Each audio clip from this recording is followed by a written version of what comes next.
4 ഇത് കുറെ ഉണ്ട് കേട്ടോ. സീറ്റ് ബെൽറ്റ് ഉപയോഗിക്കാറില്ലേ? സീറ്റ് ബെൽറ്റ് അലർജി വല്ലതും ഉണ്ടോ? നാളെ വന്നിട്ട് തന്നെ വെഹിക്കിൾ ഇൻസ്പെക്ടർ വഴി നിന്ന് മൃദംഗം വായിച്ചോണ്ട് നിന്നു. ഞങ്ങളുടെ സമയം പോയി എന്ന അത്യാവശ്യ കാര്യം പോകുമ്പോ ഹെൽമെറ്റ് ഒരെണ്ണം വെക്കുന്നതല്ലേ നല്ലത്. ഷാജി തോമസ് ആണോ? ഷാജി തോമസ്. ഫൈനൊക്കെ അടയ്ക്കാൻ കിടപ്പുണ്ടല്ലോ, അടയ്ക്കുന്നില്ലേ? പഴയ ഫൈൻ അടയ്ക്കാൻ കിടപ്പുണ്ടല്ലോ. ക്യാമറ അടിച്ചതാണ്. ക്യാമറ അല്ല, ഇവിടുന്ന് തന്നെ ഉള്ള മല്ലപ്പള്ളിയിൽ തന്നെ ഒരു 500 ഉണ്ട്. സീറ്റ് ബെൽറ്റിന്റെ അത് തന്നെ 500 അല്ലേ? അത് അടയ്ക്കണം കേട്ടോ. പിന്നെ വേറെ ഉണ്ട് ഒരു 500 ക്യാമറകൾ വേറെ കിടപ്പുണ്ട്. 3, 4 ഇത് കുറെ ഉണ്ട് കേട്ടോ. സീറ്റ് ബെൽറ്റ് ഉപയോഗിക്കാറില്ലേ? സീറ്റ് ബെൽറ്റ് അലർജി വല്ലതും ഉണ്ടോ? ഇടണം കേട്ടോ. ലൈസൻസ് കാണിച്ച്. സീറ്റ് ബെൽറ്റ് അവരവർക്ക് വേണ്ടിയുള്ള സാധനമല്ലേ, ഞങ്ങൾക്ക് എന്തെങ്കിലും ഗുണമുണ്ടോ സീറ്റ് ബെൽറ്റ് ഇട്ടാ? രണ്ടുപേരും ഇടണം കേട്ടോ. പിന്നീട് നമുക്ക് ചിലപ്പം ഇടണമെന്ന് ആഗ്രഹിച്ചാൽ ഇടാൻ പറ്റാതെ പോയ സംഭവങ്ങളുണ്ട്. അത് വരാതിരിക്കാൻ വേണ്ടിയിട്ടാണ് അങ്ങനെ പറയുന്നത്. തനിക്കച്ചവടക്കാരനാണ്. അപ്പൊ ഈ കേറി ഇരിക്കുന്നവരെ നമ്മൾ ഇട്ടോടെ പോയെന്ന് പറഞ്ഞാൽ ഇപ്പറേ ഇരിക്കുന്നവർ കേറി ഇരിക്കും. അന്നേരം നമ്മൾ പറയണം, ഇടാൻ പറയണം. അതല്ലേ നമ്മുടെ പണി. ലൈസൻസ് നമ്പർ ആയാലും മതി. ലൈസൻസ് നമ്പർ ആയാലും മതി.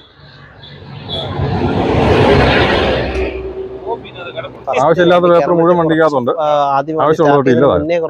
നോക്കിട്ടേ വേണ്ടാത്തതെല്ലാം എടുത്തു കളയണം കേട്ടോ. കോടതി പോയി കഴിഞ്ഞാൽ ശരിക്കും ഇതിന്റെ സീറ്റ് ബെൽറ്റിനും ഹെൽമെറ്റിനും ഉള്ള ഫൈൻ എന്ന് പറഞ്ഞാൽ ഞാൻ പറയുന്നത് കേട്ടോണേ. സീറ്റ് ബെൽറ്റിനും ഹെൽമെറ്റിനുള്ള ഫൈൻ എന്ന് പറഞ്ഞാൽ 1000 രൂപയാണ് കോടതി പറഞ്ഞിരിക്കുന്നത്. നിയമപ്രകാരം 1000 രൂപ. നമ്മുടെ കേരള സർക്കാർ അത് വഴി ചെക്ക് ചെയ്ത സമയത്താണ് 500 രൂപ അടപ്പിച്ചാൽ മതി കൊണ്ടുവന്നത്. പക്ഷെ ഇത് കോടതി പോയി കഴിഞ്ഞാൽ 1000 നിങ്ങൾ അടക്കേണ്ടി വരും. അവിടെ ഇളവില്ല. ഇത് കുറച്ച് നാൾ കഴിയുമ്പോൾ അറിയാതെ ഓട്ടോമാറ്റിക്കലി കോടതിയിലോട്ട് പോവുകയും ചെയ്യും. റീടെസ്റ്റും ഹെൽമെറ്റും സീറ്റ് ബെൽറ്റും ആയിട്ടൊന്നും ഒരു ബന്ധമില്ല കേട്ടോ. ഇത് എത്ര നേരത്തെ അടച്ചാൽ അത്ര നീ കോടതി പോയി കഴിഞ്ഞാൽ പിന്നെ അത് കോംപ്ലിക്കേഷൻ ആവും. നമുക്ക് ഓൺലൈൻ അത്ര എളുപ്പത്തിൽ അടച്ചു തീർക്കാൻ പറ്റുന്നതല്ല. കോടതി പോയി കഴിഞ്ഞാൽ അത് അപ്ഡേറ്റ് ആകാത്തായിരിക്കുമല്ലോ. അങ്ങനെ വരാൻ വഴി നമുക്ക് ഓഫീസിൽ അന്വേഷിക്കാം. ഡിസംബർ 31 എന്തോ അപ്ഡേഷന്റെ പ്രശ്നം.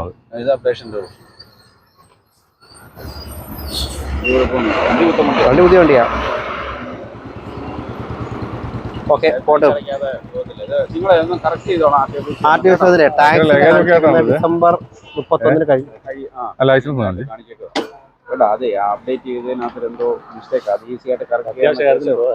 അത്യാവശ്യ കാര്യത്തിന് പോകുമ്പോ ഹെൽമെറ്റ് ഒരെണ്ണം വെക്കുന്നതല്ലേ നല്ലത്. അപകടം ഉണ്ടായി കഴിഞ്ഞിട്ട് നമ്മള് ആലോചിക്കുന്നതിൽ നല്ലത്. ഇപ്പം പുറകെ ഇരിക്കുന്ന ആൾക്കാണ് ഏറ്റവും കൂടുതൽ തലയ്ക്ക് പ്രശ്നം വരാൻ സാധ്യത. മുമ്പിൽ ഇരിക്കുന്ന ആളുടെ ഗുണമെന്ന് വെച്ചാൽ അവർക്ക് ഈ ഹാൻഡിലെ പിടുത്തമുള്ളത് ഒരു അപകടം വീഴുമെന്ന് തോന്നിയാലും നമുക്കൊരു പിടുത്തമുണ്ട്. പുറകെ ഇരിക്കുന്നവരൊന്നുമില്ല. അതിപ്പോൾ പ്രത്യേകിച്ച് ഇത് മൃദംഗമാണോ?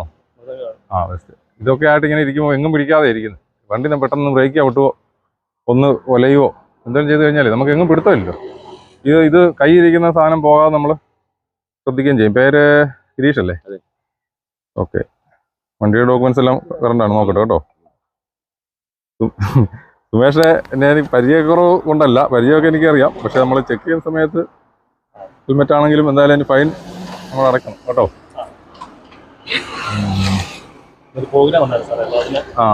മൃദംഗം അല്ലേ?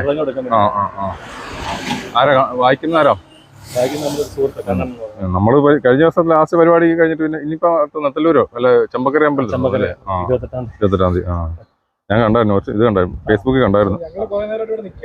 ഒരു സെക്കൻഡ്. ഞങ്ങൾ പരിചയക്കാരാണ്. ഞാൻ ഇദ്ദേഹത്തിനൂടെ പ്രോഗ്രാമിനൊക്കെ പോകുന്ന പുള്ളി ഇവിടുത്തെ നിങ്ങൾക്ക് അറിയാമെന്ന് അറിയത്തില്ല. അല്ല, അത് തരാം നിങ്ങൾക്ക് തരാം. നിങ്ങളുടെ കാര്യത്തിൽ ഞാൻ പരിഗണിക്കുന്നുണ്ട്. പക്ഷേ നിങ്ങൾ സീറ്റ് ബെൽറ്റ് ഇടാതെ വന്നു കഴിഞ്ഞാൽ നമുക്കത് പറഞ്ഞല്ലേ പറ്റുള്ളൂ. അപ്പോൾ തന്നെയല്ല നിങ്ങളുടെ ഡോക്യുമെന്റ്സ് അപ്ലോഡ് ആയിട്ടില്ല. അതൊന്ന് വരാൻ വേണ്ടിയുള്ള ഒരു വെയിറ്റ് ചെയ്യുന്ന കേട്ടോ. വേറെ ഒന്നുമല്ല. അപ്പോൾ ഇത് പുള്ളി ഏതായാലും പരിചയപ്പെട്ട സ്ഥിതിക്ക് ഞാൻ പറയാം. മല്ലപ്പള്ളിയിലെ ഇവിടുത്തെ അറിയപ്പെടുന്ന ഒരു, മല്ലപ്പള്ളി എന്നല്ല ശരിക്കും വിദേശത്ത് പോലും മ്യൂസിക് പ്രോഗ്രാമൊക്കെ അവതരിപ്പിക്കുന്ന അറിയപ്പെടുന്നൊരു ഗായകനാണ്. നമ്മുടെ KS ചിത്രയുടെയൊക്കെ വളരെ അടുത്ത ആളാണ്. റിയാലിറ്റി ഷോ, അതായത് നമ്മുടെ ഏതായിരുന്നു പാടാം നമുക്ക് പാടാം അല്ലേ, മഴവിൽ മനോരമയുടെ ആ പ്രോഗ്രാമിനകത്ത് ഫൈനൽ വരെ പോയ പാട്ടുകാരൻ. ഞാൻ ഇദ്ദേഹത്തിൻ്റെ കൂടെ പ്രോഗ്രാം ചെറിയ ഇൻസ്ട്രുമെന്റ്സ് ഒക്കെ ഇതൊക്കെ വായിക്കുന്ന ആളാണ് ഞാൻ, ഇത് കൂടാതെ. അപ്പം അങ്ങനെ ഞങ്ങൾ സ്റ്റേജ് പ്രോഗ്രാമൊക്കെ വർഷങ്ങളായിട്ട് ഞങ്ങൾ ഒന്നിച്ച് പരിചയമുണ്ട്. അപ്പം അങ്ങനെയുള്ള പരിചയമാണ്. ഞാൻ ഇവരോട് പ്രോഗ്രാം ഞാൻ മൃദംഗം വായിക്കും, തബല വായിക്കും, ചെണ്ട വായിക്കും, പരിപാടിയൊക്കെ ഉണ്ട്. ചെണ്ട വിദ്വാനാണ്. അത് നമ്മൾ ഇത് നമ്മളിപ്പോൾ ഇങ്ങനെ ഒരു ഇത് വാദ്യം എന്ന് പറഞ്ഞു കഴിഞ്ഞാണല്ലോ, ഇതൊരു ദൈവികമായ ഒരു വസ്തുവാണ്. അതിൻ്റെതായ രീതികളും സാഹചര്യങ്ങളൊക്കെ ഉണ്ട്. നമ്മളിങ്ങനെ റോഡ് സൈഡിൽ വെച്ച് അതൊരു സത്യം പറഞ്ഞാൽ എനിക്ക് അതൊരു ബുദ്ധിമുട്ടാണ്. കാര്യം നമ്മളൊരു ബഹുമാനിക്കുന്ന ദൈവികമായ ഒരു വസ്തുവാണ്. പിന്നെ നിങ്ങൾക്ക് നിർബന്ധമാണെങ്കിൽ വേണം ഞാൻ നോക്കാം. ഞാനത് പ്രാക്ടീസ് ഒന്നും അല്ല, നമ്മൾ ജസ്റ്റ് നിങ്ങൾക്ക് അത് താല്പര്യം ഉണ്ടെന്നുണ്ടെങ്കിൽ ഞാൻ നോക്കാം. അപ്പൊ നിങ്ങൾക്ക് സമയം പോയെന്ന് പറയരുത്. നാളെ നിങ്ങളെ ബുദ്ധിമുട്ടിച്ചു എന്നുള്ള ഒരു സമയം അത് കയറരുത്. അല്ലെങ്കിൽ നാളെ വന്നിട്ട് തന്നെ വെഹിക്കിൾ ഇൻസ്പെക്ടർ വഴി നിന്ന് മൃദംഗം വായിച്ചുകൊണ്ട് വന്നു ഞങ്ങളുടെ സമയം പോയി എന്ന് പറയുന്നത് നമുക്ക് ഇതേ നമ്മൾ വഴിയിലൊക്കെ ഒന്ന് വായിക്കുമ്പോഴേ ഇതിൻ്റെ ഒരു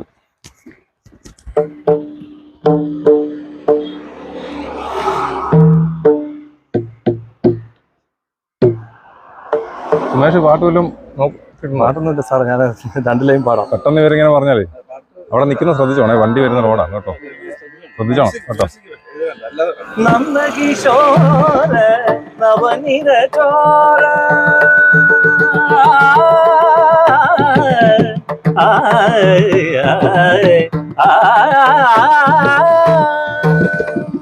നന്ദകിശോര നവനിര ചോര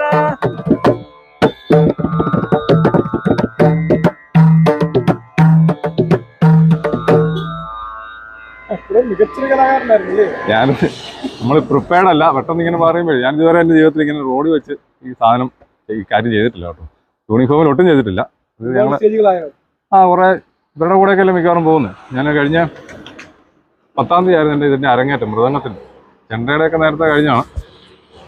തബല പഠിച്ചിട്ടുണ്ട്, അത് പക്ഷേ അരങ്ങേറ്റം ഒന്നും നടത്തിയിട്ടില്ല. അതും ഞാൻ ഇവരുടെ കൂടെ പോകുമ്പോൾ തബലയാണ് വായിക്കുന്നത്. മൃദംഗം വായിക്കാൻ വേറെ എക്സ്പേർട്സ് ആയിട്ടുള്ള ആൾക്കാരുണ്ട്, തബലയാണ് കൂടുതലും വായിക്കുന്നത്. പിന്നെ ചെണ്ടമേളം ഒരുപാട് സ്ഥലങ്ങളിൽ പോയിട്ടുണ്ട്. നമ്മുടെ അമ്പലങ്ങളിലും പള്ളികളിലും ഒക്കെ പോയിട്ടുണ്ട്. ഏറ്റുമാറ്റ് അമ്പലത്തിൽ പോയിട്ടുണ്ട്, ആറന്മുള, പിന്നെ മള്ളിയൂർ, പിന്നെ പള്ളികളിൽ പലയിടത്തും പോയിട്ടുണ്ട്. അതിപ്പോൾ ഇവിടെ മല്ലപ്പള്ളി തന്നെയുള്ള വിപിൻ എന്ന് പറഞ്ഞ ഒരാളുടെ അടുത്താണ് ഞാൻ പഠിച്ചത്. അപ്പോൾ അവർ പ്രോഗ്രാമിന് പോകും. പിന്നെ ചെണ്ടയിലെ തന്നെ വേറൊരു മേളത്തിൻ്റെ വേറൊരു വേരിയേഷനാണ് ഈ കേളി എന്ന് പറഞ്ഞിട്ട് മേളം, വേറൊരു വെറൈറ്റിയാണ്. അത് ചങ്ങനാശ്ശേരി ജോലി ചെയ്ത സമയത്ത് അവിടെ നിന്ന് ഞാൻ പഠിച്ചിരുന്നു. അതിൻ്റെ അരങ്ങേറ്റം അവിടെ തന്നെ. ചെറുപ്പം മുതലേ ആഗ്രഹം ഉണ്ടായിരുന്നു, പക്ഷെ നമുക്ക് സാഹചര്യങ്ങൾ ചെയ്യാതെ വന്നുകൊണ്ട് ഇപ്പം അതൊക്കെ ആയിക്കഴിഞ്ഞപ്പോഴാണ് അതൊക്കെ ഓരോന്നോരോന്ന് ശരിയായി വന്നത്. പിന്നെ കിട്ടിയ അവസരം ഞാൻ നഷ്ടപ്പെടുത്തിയില്ല. അപ്പോൾ അതാണ് സംഭവം. പക്ഷേ ഇനി നിങ്ങളുടെ പരിപാടി മുടക്കണ്ട. അപ്പം ഞാൻ ഈ ചെല്ലാൻ ഫോണിൽ മെസ്സേജ് വരും. ഒന്നുമില്ല അത് വേറെ ജോലി, വേറെ കല വേറെ, രണ്ടായിട്ട് നമുക്ക് പോകാൻ പറ്റും. അത് മിക്സ് ചെയ്ത് കഴിഞ്ഞാൽ നമുക്ക് ജോലി ചെയ്യാൻ പറ്റാതെ. അതുകൊണ്ട് അത് തമ്മിൽ കണക്ഷൻ ഒന്നുമില്ല. സ്നേഹം, ബന്ധം, സൗഹൃദമൊക്കെ ഉണ്ട്. പക്ഷെ കുഴപ്പമില്ല. അത് എന്തായാലും അവരുടെ നന്മയ്ക്ക് വേണ്ടിയാണല്ലോ നമ്മളിത് പറയുന്നത്. അല്ലാതെ എനിക്കിപ്പം ഇവരെ കൊണ്ട് ഫൈൻ അടപ്പിക്കുക എന്നുള്ളതല്ല ഇനിമേൽ. അതിൻ്റെ ഒരു ആവശ്യകത അറിഞ്ഞിരിക്കുക എന്നുള്ളതാണ്. അപ്പം എന്നാ നീ പൊക്കോ, ഇനിയിപ്പം വീട്ടിലോട്ടാണോ? സാറേ ഇനിയിപ്പോൾ വരുമ്പോൾ ഹെൽമെറ്റും കൂടെ കൊണ്ടേ പോരാളൂ കേട്ടോ. ഇത് നമ്മൾ ഇപ്പം എല്ലാവരും ഇങ്ങനെ ആകണമെന്നില്ല. ചിലപ്പോൾ വണ്ടി പിടിച്ചൊക്കെ വെക്കേണ്ടി വരുമോ, അല്ല പേപ്പറില്ലാതെ വരുമോ ഒക്കെ വന്നു കഴിഞ്ഞാലേ ഞാനത് കൊടുത്തരാം.